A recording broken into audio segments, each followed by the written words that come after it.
About a year and a half ago now, way back during the early days of Dawntrail, I released a video titled, I Cleared My First Ultimate, where I documented my journey as, at the time, a fresh Ultimate Raider who went on to clear the Omega Protocol Ultimate. A fight that, during its release in Endwalker, was widely considered to be the hardest Ultimate in the game, if not one of the hardest encounters in the game, period.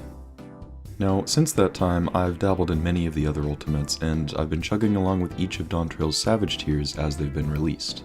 And now, with the arrival of Dancing Mad Ultimate on the horizon, many of us will be starting that journey all over again.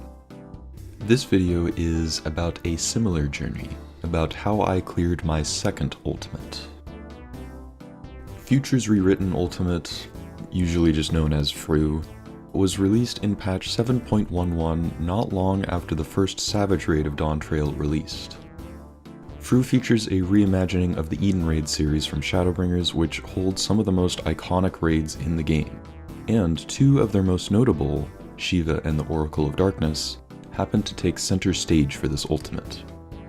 Like many other people, my excitement for this raid was very high, but it wasn't until after the conclusion of the Cruiserweight tier that I really had my chance to prog it. But eventually, after a very different prog cycle from my last Ultimate, on November 26th, 2025, literally the day before American Thanksgiving, we did it! We cleared the fight for the very first time with my friends, and it was awesome. Where my last Ultimate was exhausting, this one was invigorating, exciting. I wanted to talk about it, about what I thought, what I learned, and what felt different about it to me compared to my last one. And so, here we are again, with another very long video of me yapping about my thoughts. As is always the case with my writing, I'm sure the script will ramble on much longer than I originally intended.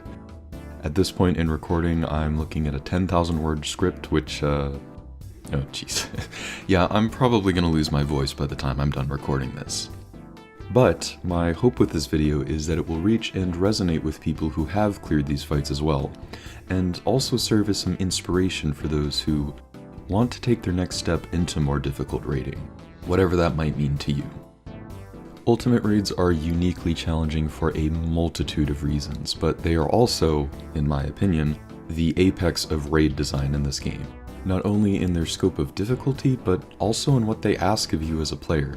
These are encounters that stick with you, whether it's remembering the dread of progging that one really problematic mechanic, or just the relief you felt after finally getting that first cleared.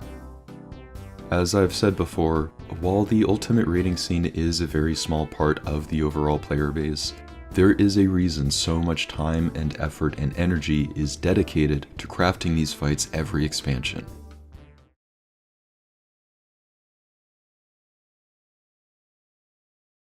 As the opening cutscene concludes and the raid begins, you are met with none other than Fatebreaker, who will be your first boss and Phase 1 of this encounter. Phase 1 is honestly pretty approachable, and I would say first and foremost that this is largely a good thing. The first phase of an Ultimate is very important. Not only does it set the tone for the rest of the encounter, but this is where you're going to return to after every wipe. These are the mechanics that you're going to see far more than anything else in the fight. Phase 1 begins with Cyclonic Break, a series of alternating dodges combined with a lightning spread or a fire stack. This lightning and fire will be familiar for those of you that have done E11, as the lightning equals spread, fire equals stack combo will reoccur throughout the entire phase. Shortly after these dodges, he'll do a tank buster and then will begin to cast Utopian Sky, channeling fire or lightning and then becoming untargetable. The boss will spawn 8 clones around the sides of the arena, all preparing to fire a straight line cleave across it. A handful of these clones are doing a feint attack, and we need to figure out which sides of the arena are safe based off of the clones that are feinting. The tricky part with this is, like in E11, these clones can only be seen if you are physically close enough to them. So to resolve this, we spread our party across the arena and use body language with each other to figure out where in the arena is safe, and then resolve stack or spread based on what element the boss was channeling. From there, we do some more alternating dodges, another stack or spread, and split for 2 stack tethers after a knockback from the center. Be ready to flex if needed. Now, there's kind of a lot of steps to this mechanic, but in practice it's not really that difficult. This is the very first thing you're going to be progging, so you're going to have hundreds and hundreds of reps to get it down. Trust me, it becomes muscle memory pretty quickly. Still, there's a fair amount of variation, and the two trickiest parts are A, locating the correct safe spots from the clones at the start, and B, making sure you know the flex prio for the two tethers at the very end. There are some weird variations for both of these, so it will take reps to get used to, but this is also a full downtime mechanic, meaning you don't need to focus on your rotation at all. After becoming targetable again, we get a big DOT raid-wide, and then the boss begins Fall of Faith, which I would say is probably the hardest mechanic in the phase. The boss will spawn 3 clones and begin to tether 4 players with either a lightning spread tether or fire stack tether. These can be tethered to any player and can be in any color combination. So to resolve it, we conga line up and have a left-right flex prio to ensure there's always the right amount of players resolving the right stack or spread combination. Early on, most of your P1 prog will probably be here. This is just because there's a lot of variation as to where you might end up. This mechanic is truly random, so you'll need to be ready for any possible pattern. Like everything in this fight, there are plenty of resources online to help you study and practice this mechanic. The good news is, actually resolving it is very simple. You kind of just stand there and let it resolve. But the difficulty is in ensuring you get to the right spot at the right time. It's important not to take this mechanic for granted, but again, this is still phase 1 we're talking about, so you're going to see it plenty of times. After this is another tank buster, and then the final mechanic of phase 1, Burnt Strike. The boss will do a fire knockback or lightning point blank with towers on either the east or west side of the arena. DPS and healers will need to cover these towers while tanks get another buster and take it on the side away from the towers. And the tower prio here is a little bit weird. The towers will need 6 players in total across all 3, but these can be spawned in any possible pattern. So you could need 2 players per tower, or you could need 4 players north and 1 in the other 2, or you could have 1 player north, 3 center, 2 south. Just any possible pattern, as long as it adds up to 6. Because of this, some players will need to flex, and there's a few different ways to do this. For our group, we had casters plant in a tower and non-casters ready to flex if needed, which meant the 2 melees and fizz ranged player. Keeping uptime as a melee can be a little bit tricky here, but it felt very cool to do once you get it down. As a samurai, I delayed my ogi and used it to keep uptime as I moved out to my tower, which felt really cool, honestly. But right after the towers detonate, the boss begins its enrage cast, and this phase's DPS check is extremely lenient. So much so that we would need to hold DPS very consistently to not fuck up our cooldowns for the subsequent phases. Our goal was to ensure that he died right after the G in his Burnished Glory enrage cast, and sometimes we'd end up sitting there for actually like 5 to 10 seconds just waiting for him to cast it. So if you can't land the uptime on the towers, you really don't need to sweat it. You probably just need to hold DPS anyways. Because of this, we also never burned pots in our P1 opener, which really saves you a lot of pots in the long run. Still, just due to crit RNG as well as variance in people's rotations, the kill time can vary a bit still, so plan your resources and cooldowns accordingly.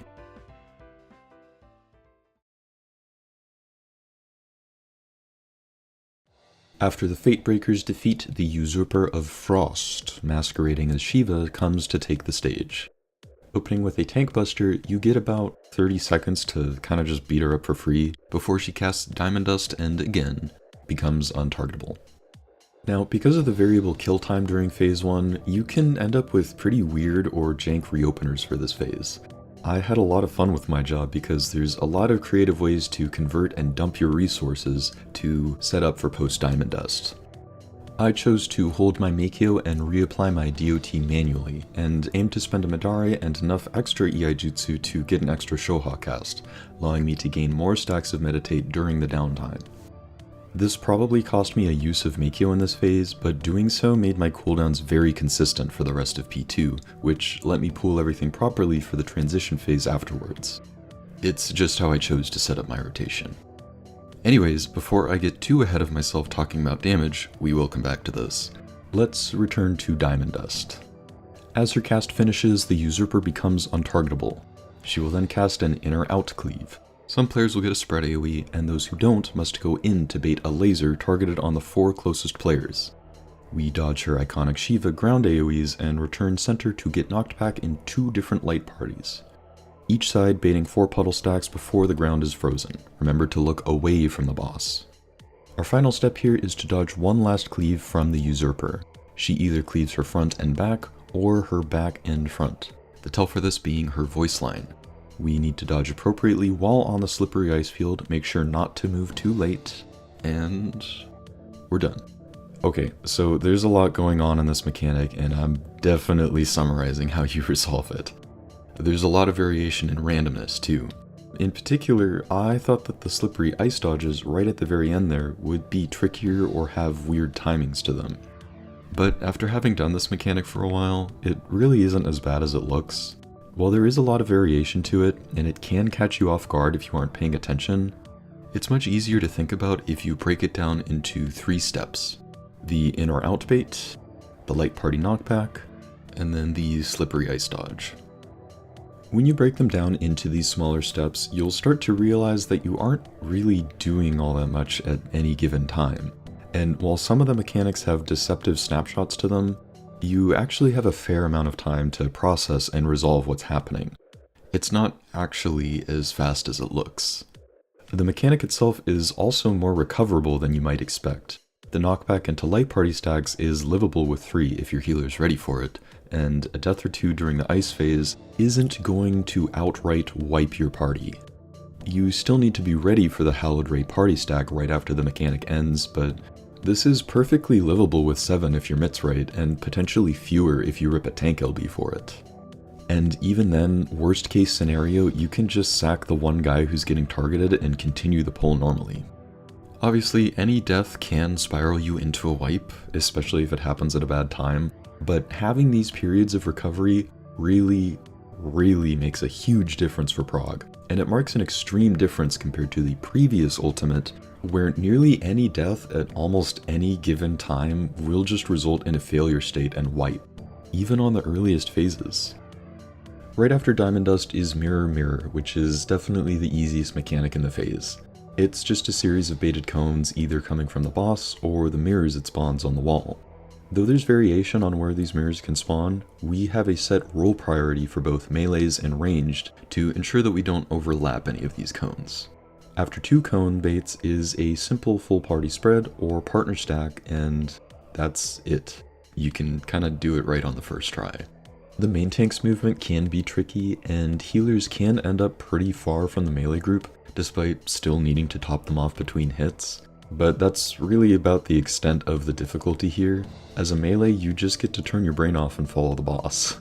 Following Mirror Mirror though comes the final mechanic of Phase 2. Light Rampant. Surprisingly not quite as bad as you'd expect, but this is still a mechanic that you need to respect. I think I would call this the first major prog wall of the fight. On cast, the Usurper will chain 6 players together while the 2 others get spread AoEs on them. As this mechanic starts and resolves, each player is given stacks of this light debuff. The main thing we need to know about this debuff is that if any player reaches 5, they will detonate and wipe the raid. Certain mechanics will give extra stacks of this debuff, so our goal for Light Rampant is to resolve the mechanic so that every player ends up with exactly 4 stacks by the end. While balancing these stacks, we have towers, puddle baits, light party stacks with some pretty mean AoE detonations on the ground, all that need to be resolved in a particular way. This mechanic is very finicky for a couple of reasons, and while it's not that hard to solve, as you prog it further and further, you'll notice a handful of weird cases that can come up and wipe you. Let's just be clear, this is a major prog checkpoint. Not only with Light Rampant itself, but in becoming consistent with everything else prior as well. There's a lot of ways you can die here. If any player gets 5 stacks of the light debuff, they will detonate and wipe the raid. If any player moves too close to one of the players they're tethered to, the tethers will snap and wipe the raid. If any player gets hit by one of the ground AoEs, they will gain an extra light stack. This means that they will eventually get too many and wipe the raid. If any player misses their light party stack, one of the players in that stack will gain an extra light debuff. Again, this will wipe the raid. By the end of this mechanic, if done correctly, every player will have exactly 3 stacks, going up to 4 on the final cast of House of Light. One more stack on any player and it's a wipe. There's a lot of small things here that can be easy to trip up. There are some weird tower priorities that you need to be ready for if you get tethered. And after we split into light parties north and south, sometimes we'll need to dodge clockwise as an AoE spawns right on top of us. It is during this dodge that we need to soak our 4-person party stack, so movement can be pretty finicky. If a player dodges too fast, they might miss the party stack and wipe the raid. Similarly, if a player dodges too slow, they might get clipped by the ground AoE and also wipe the raid. All we're doing is just dodging an AoE, but this one in particular is actually a little trickier than you'd think at first. To be honest though, there's some really easy patterns that you can kinda just autopilot on. And fortunately, the DPS check is fairly lenient too, especially if you have phase 1 cleaned up. After Light Rampant, the Usurper begins her Enrage cast and she will need to be dropped below 20% to properly proceed to phase 3. During this time, your light debuffs will expire harmlessly. This does mean that if you are ahead in damage, you will still have until the Enrage cast goes off to finish building resources or wait for cooldowns for the upcoming transition phase, which notably has a tighter DPS check. The boss only needs to be below 20%, so after that point, spend any time you can pooling resources.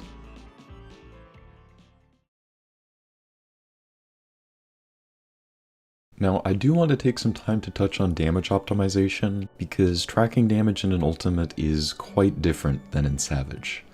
Most Savage raids are designed as a single boss phase with one giant HP bar that you will eventually chip away down to 0 as the fight progresses. This means that generally, damage is valued fairly equally across the entire fight. There's usually no period of time where it's more or less important to do damage. The only thing that really exists in this way are team raid buffs, which the majority of jobs have been designed and incentivized to play around anyways. In this context, the most straightforward way we can optimize our damage is to study a 2-minute rotation where we do as much DPS as possible in that full uptime environment. Some might call this a training dummy rotation. And this is what many of us are familiar with from resources like the Balance or other sources online. It's the rotations we've all grown accustomed to. But tracking DPS like this doesn't really work so well in an ultimate, because the actual damage requirements of the fight change, and they change often. Instead of dropping one big boss health bar down to 0, we have many different phases, each with their own health bars and, as such, their own unique difficulty in clearing these damage checks. This means damage is not weighed equally across the fight, and this is where focusing on maximizing DPS may not be what you actually need. It's an important distinction of thinking of damage itself, not just damage per second. Instead of thinking about doing as much damage per second as possible across the entire fight, we want to think about maximizing our damage where we actually really need it, and spending as little as we need where we don't. And this will change how we want to perform our rotation. The job that I play, Samurai, is one of the best examples of this, and I think just about anyone who's rated seriously with this class can tell you that there is a large difference in how you play Savage Samurai versus Ultimate Samurai. To put this to an example, Fru's DPS check on its first phase is extremely lenient, but we also want to kill the boss as late into its Enrage cast as possible to keep everyone's cooldowns lined up for later. What this means is that doing too much damage can actually become a problem later on, so we may want to do a worse quote-unquote rotation for phase 1 that prioritizes lower damage but sets up our resources in a way that it allows us to burst harder going into phase 2, a phase with a more difficult DPS check. And making these kinds of decisions, this is job skill expression. This is an environment where you can showcase and express your understanding and mastery of your job's damage profile, your understanding of how all of your job resources are woven together, and how to turn that into a rock-solid and consistent rotation that can adapt to any changes that any specific pull demands. These are situations where niche buttons like Samurai's Hagakure can become useful. Nowadays this button is generally just a DPS loss to press, and is only really used as a recovery tool to help keep your burst aligned. Well hey, funny that I just mentioned an exact use case for both of these situations.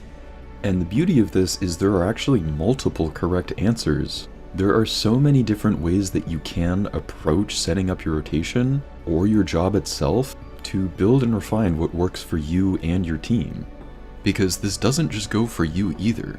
Your team is making these decisions as well, and what your team does may end up affecting your decisions as a result.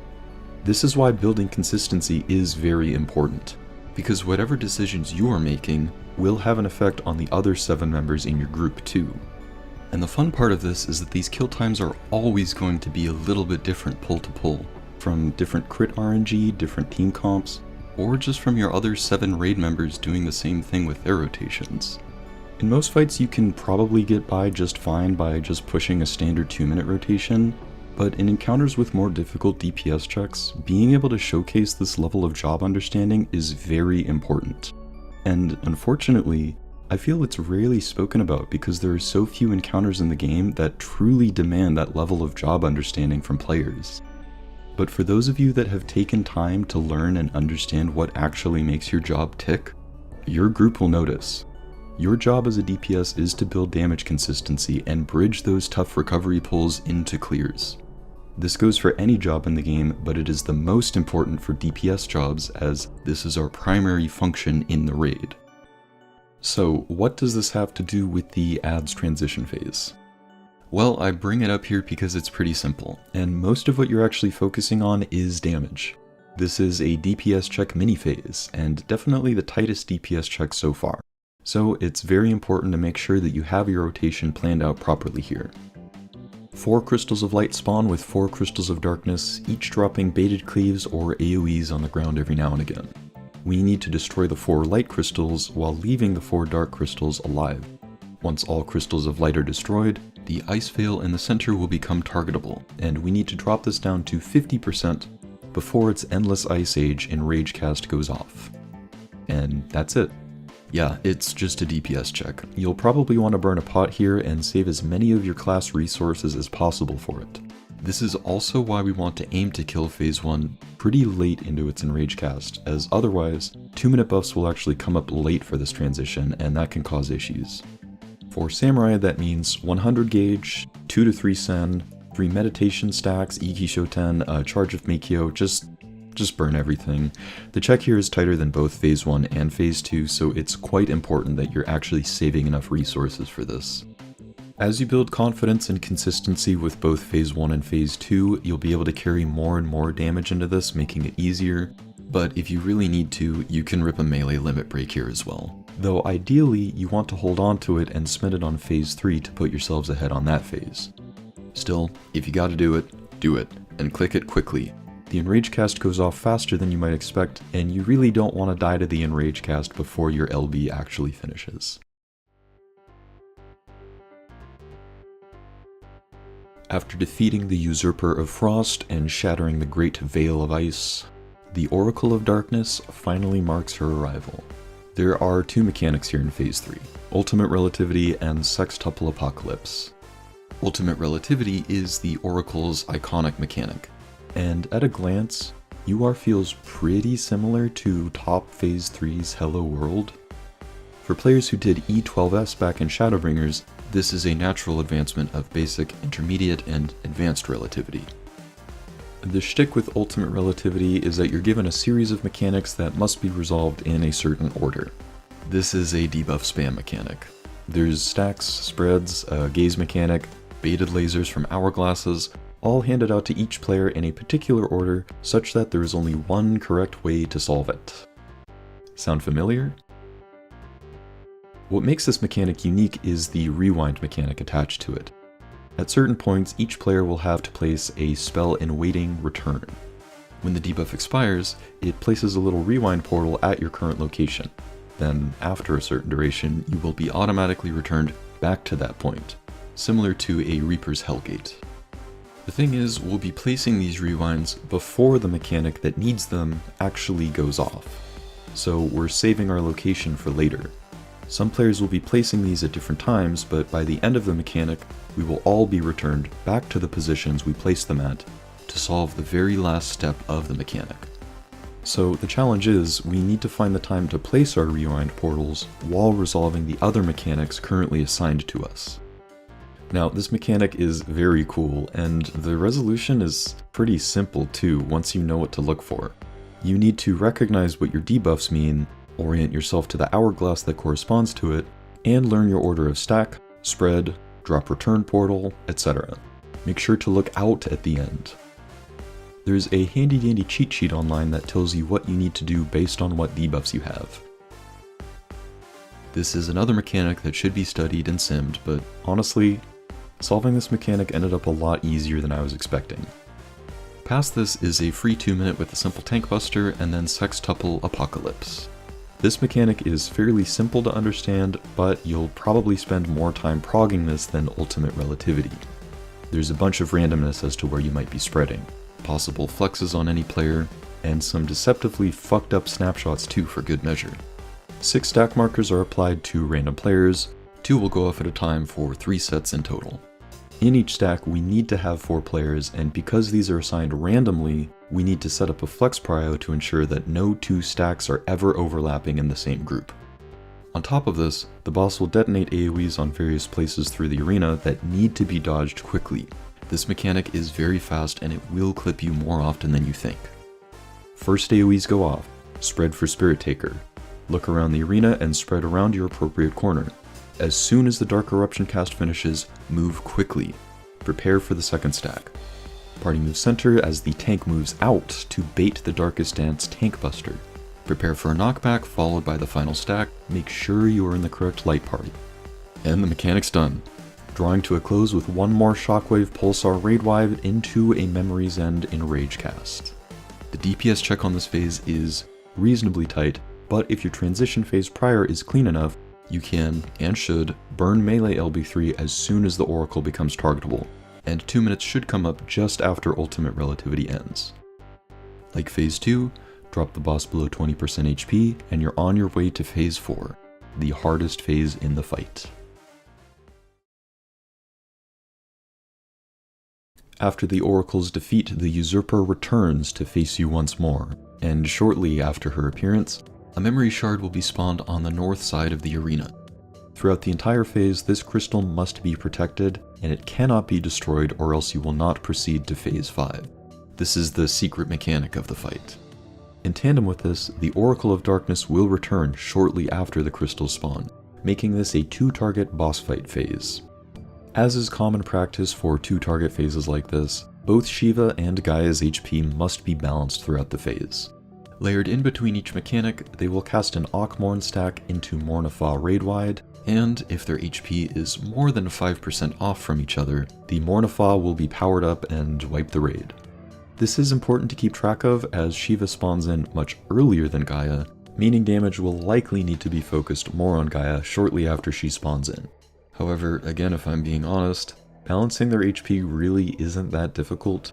Our group rarely had issues with it, and during each Akmorn cast, a simple callout of more on Shiva or focus Gaia is usually enough to make sure people are balancing their HP just fine. Our first mechanic of Phase 4 is Darklit Dragon Song. Here we see the return of the light debuffs and light tethers way back in Light Rampant, with every player already set to 3 stacks. We have 2 stack markers assigned randomly and 2 towers that are spawned which need to be taken by the 4 players that have the tethers on them.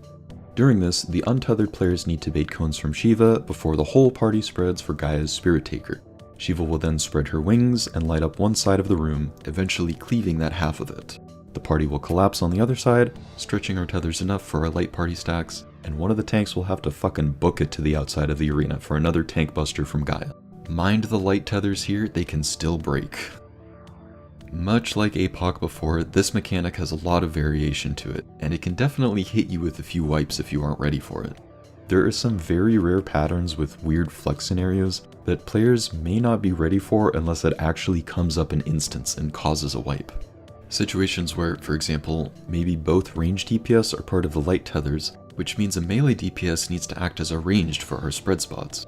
Or situations where both stacks start on the same side, so players need to know who flexes to the other side, and who from the other side will come over to take their spot.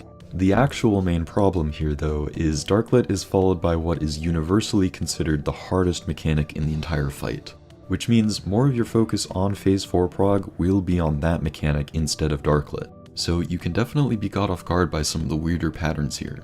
Like just about everything in this fight, while most of these mechanics are pretty easy to resolve, there's still a ton of variation and a ton of different patterns that you need to learn for literally every single phase. So even though I'm sitting here kind of summarizing every single mechanic and moving on, even these easier mechanics like Darklit, or like Ultimate Relativity, or anything in Phase 2, are going to take you plenty of time to actually sit down and prog through. It's just kind of the nature of Ultimate raids. Solving any one of these mechanics in a vacuum really isn't all that difficult. The actual challenge of an Ultimate raid comes when you have to actually resolve these in the context of a fight. It takes a lot of time to see all possible patterns and variations for every mechanic in this fight, and as you get later and later into the fight, you might find yourself wiping more often on some of these earlier phases, either as players start to lose focus mid-instance, or you simply just come across patterns that have never come up during prog before. This is the point in the fight where you're going to feel it the most, as our next mechanic is the hardest mechanic in the entire encounter, and by far the biggest prog wall of the entire ultimate. Crystallized time is the defining mechanic of Futures Rewritten.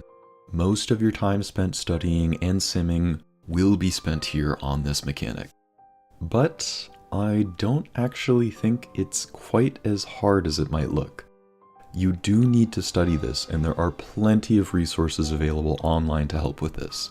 Again, this is the fight's most defining mechanic, and it comes up at about 12 minutes into the encounter, meaning you need to make every pull you get here count. Practicing with online tools and studying other players' POVs is vital. But once you get used to it, it's not actually as bad as it might look. And it's a full downtime mechanic too, so you have no wonky rotation stuff to worry about.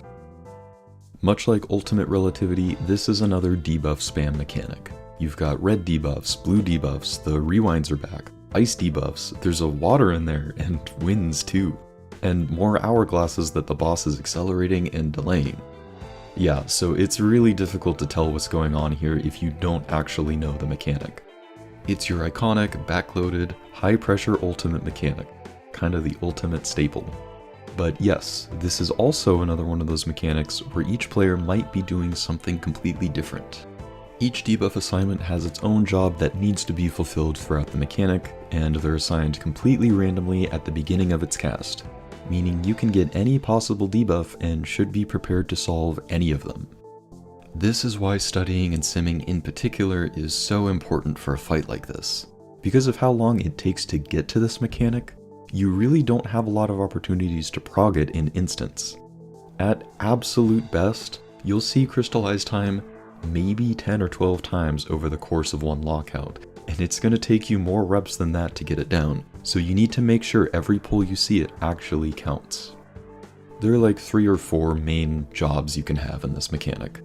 Players with the red claw debuff will be intercepting dragon heads that are slowly rotating around the arena. The blue debuffs will be taking puddles left by the dragon heads after the red claw players have popped one of them. Past that, reds can also get ice or wind, which dictates where they go to pop their dragon head, while most of the blue players can kinda just ignore their other debuffs and move together until they need to take their own respective puddle. The only exception to this is the blue player that gets the purple dark debuff, who will need to go to the opposite side of the arena as the rest of the blue players. A sequence of stacks, spreads, and a knockback go off, and then each player needs to dodge the set of light waves that appear, starting on 2 random cardinals. Mind the hourglass AoEs too. This is the time that blue debuffs will need to split off and grab their cleanse puddles, and again, be careful of the light wave. After that, everyone will group up to place their rewinds, spread, minding the memory crystal, and then rewind into 2 knockback party stacks. Oof. There's a ton of variance to this mechanic every single pull. You can get various debuffs, different hourglasses can be accelerated or slowed, the light waves will spawn on random directions, and some of these spawns are really fucked up for the blue debuffs. Because of this, you need to know how the mechanic works in its entirety, which takes a lot of practice. Still though, like anything in this game, it can be solved with patience and persistence. This prog sequence is the worst this fight has to offer, and once you're able to start clearing and seeing past crystallized time, you're right there at the finish line. Any pull from that point on could be the clear, so be patient. Just keep going, you will get there. After CT, we get ready for another Akmorn party stack into Mornafa, balance their HP one last time, and DPS them down before Enrage goes off. Once both bosses are brought to 0% HP, and assuming the memory shard has survived the entire phase, I am yours and you are mine.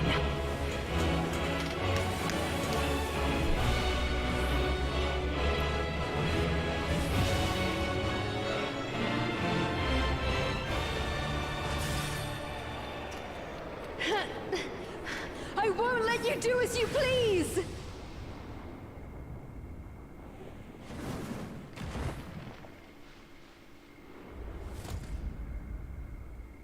What is this?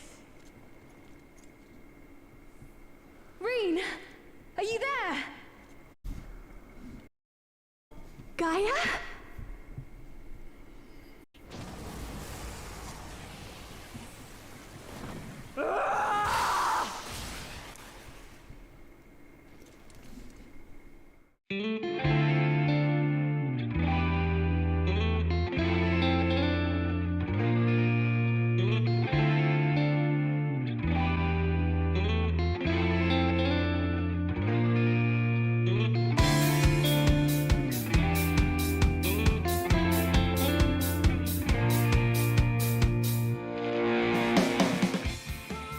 take a deep breath, relax. Let this moment of calm wash over you. The worst is behind you, and your clear is in sight. Just keep your cool, you got this. Phase 5 Pandora is a classic Final Phase Ultimate victory lap, naturally coming with its own set of unique exaflares. This is a nerves check, and still a relatively tight DPS check. It still takes some optimization, but from here you are smooth sailing to the clear. There's a series of 3 looping mechanics: Exalines, towers, and the alternating light-dark cleaves. Just stay cool, do the motions, don't think too hard, just move. You know what you're doing here, trust yourself. You got this. In classic Ultimate fashion, the trickiest mechanic here, for sure, are the Exalines, or Exawaves. I don't remember what we call these. There's a ton of different ways to dodge them. A handful of specific strats are out there, allowing for both full uptime, full party dodges, but as long as you do not get hit, and can make it to your group stack after, you can just do whatever works. You're going to see these Exos 3 times, and it's vital that you dodge them. Don't overthink it, just move. Damage downs here are miserable. If you get clipped by an Exa, you might not die, but you'll get slapped with something like a 90% damage down for 2 minutes. At that point, you practically just have to wall because the damage loss from weakness is much less extreme. Still, this can be cleared with a stray death, so it's not necessarily a lost cause. Just keep moving. Dodge Exos, split for light parties, get ready for towers. Next is polarizing strikes. Stay cool, dodge the mechanic, and do it again, and again. You got this. Do not let the wipes define you. You know how to do this fight. Crystallized time, not a problem. Phase 5, yeah, that's free as hell. Take a deep breath again. Give yourself this moment to fail, and then get back in there. You're almost there. You know you are. All you have to do is push just a little bit further. And then, finally. Chat, Hot if you have it. she is dead as hell. Get ready for LB. That's a little melodramatic, don't you think? You can weather this. I know you can. LB. I'll be.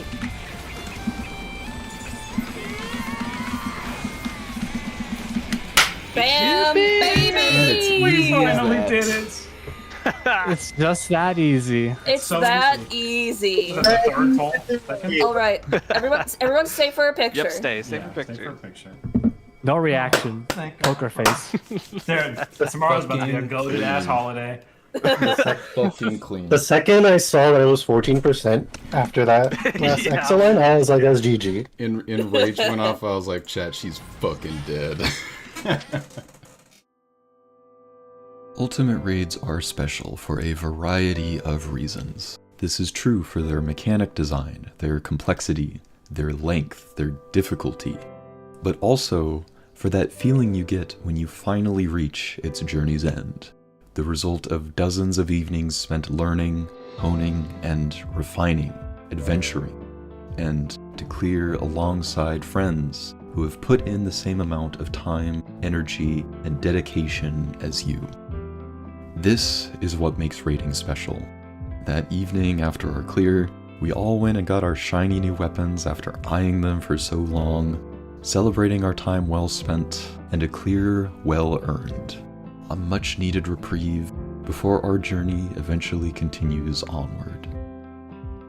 Okay, so I'm being a little theatrical here, but that moment was special. It's something each of us will remember in our own ways, another milestone completed.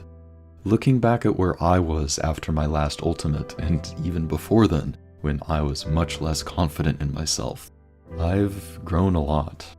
I sometimes think back on the amount of anxiety that I had, the fear of not being good enough, or of holding everyone back.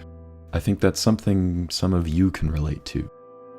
It kept me stuck, and I missed out on many opportunities with my friends that I think I would have really come to enjoy.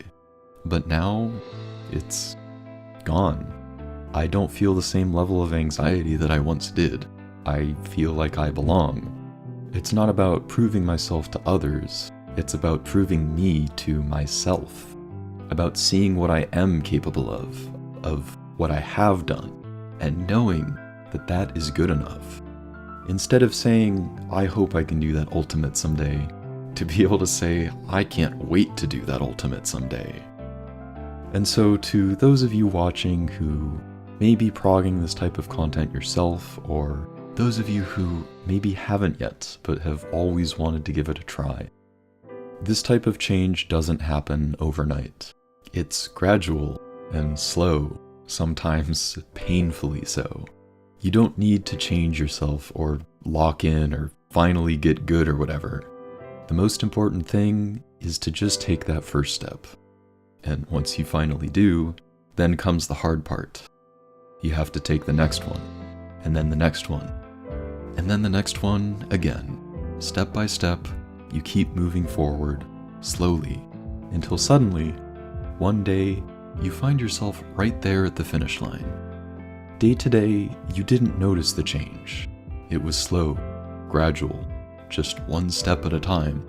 But when you hit these milestones and finally give yourself the chance to look back, it's only then that you'll really realize how far you've come. It's that way that these journeys are created, not overnight, but slowly, deliberately, and honestly.